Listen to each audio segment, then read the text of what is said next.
Next up is third year Justine Riches.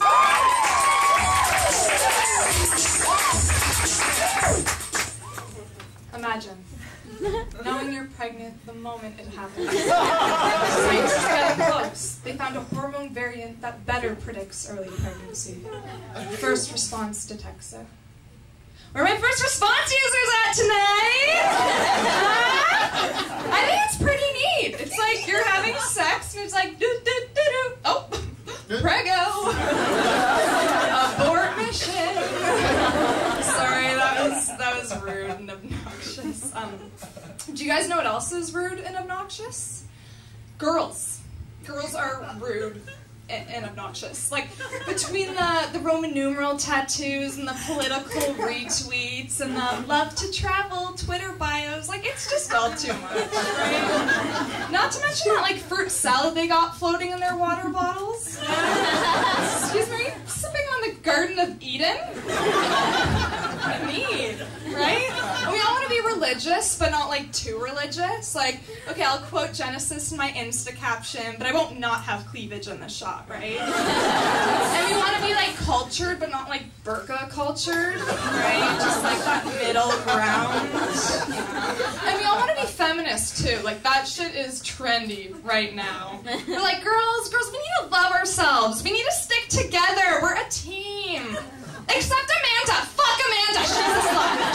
She's the slut. Right? Like, we're just these contradicting little bitches who try to be, like, dainty and delicate.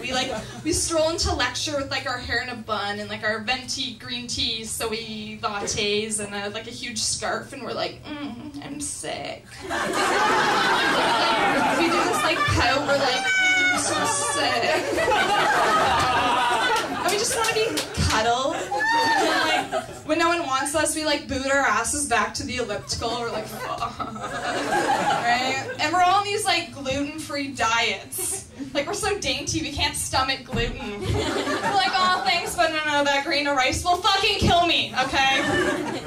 And, like, that's just when we're sober. Like, drunk girls are a whole new level of obnoxious. One minute we're like, yes, Beyonce's the queen! And then the next minute we're, like, shoving Premium Plus crackers down Chelsea's throat because she, like, can't handle her raspberry Smirnoff. We're like, Chelsea, eat the cracker, or the alcohol. Like, what are we talking about? And we all love cats. Like, love cats. Was it like 2013 where like every girl ditched her future aspiration of being like a psychologist to be like a crazy cat lady instead? And like we all started wearing these like woolly sweaters with kittens on them, and then like every girl's phone case was just this jumbo rubber cat. Maybe that was just the Japanese girls, maybe. Speaking of racism, a few months ago my grandpa died. Mom, it was just a segue. It's like, I think he was racist. But actually, he probably was.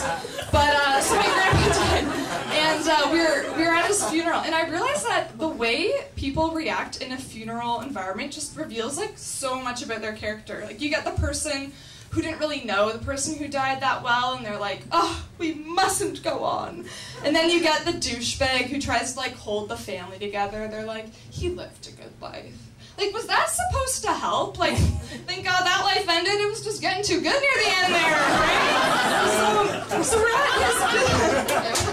at his visitation, and it was just wrapping up, and it was an open casket. So my grandma kept coming up to me and was like, oh, if you want to say like your goodbyes, like now's the time. And I was like, oh, I'm good, thanks. I was kind of like the bad grandkid that day too. Like, my sister brought all this shit to put in his casket. And she brought like her iPod speakers to like keep the tunes going, and I guess I just didn't think of any of that. I don't know.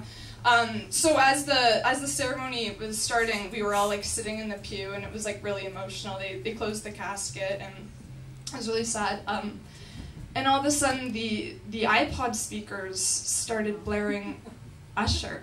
I can't win, I can't reign, I will never win this game without. And then it like picks up and it's like, whoa, yo, like at a fucking funeral. So I lose it. I look over at my sister, I'm like, Deanna, what the fuck fuck is this? I was like, Guido is going into the grave and you choose to serenade the crowd with David Guetta featuring fucking Usher? I lost it. And she's like, I didn't plan this. Like, this isn't me. I was like, what are you talking about? Like, you had to bring in fucking speakers and I'm losing it. And I found out later that my grandma was the one who chose to play that song at that moment. And I was like, Baba, how the fuck did you cross paths with that song? And I guess we left one of those like 2011 greatest pop hit CDs at her house one time, and she like heard the song and thought the lyrics were beautiful or something. So I was like, you know what, Usher, like you fucking did it, buddy. Like you made a song, like at the club, at a funeral, like you hit the jackpot, my brother. So cheers to Usher.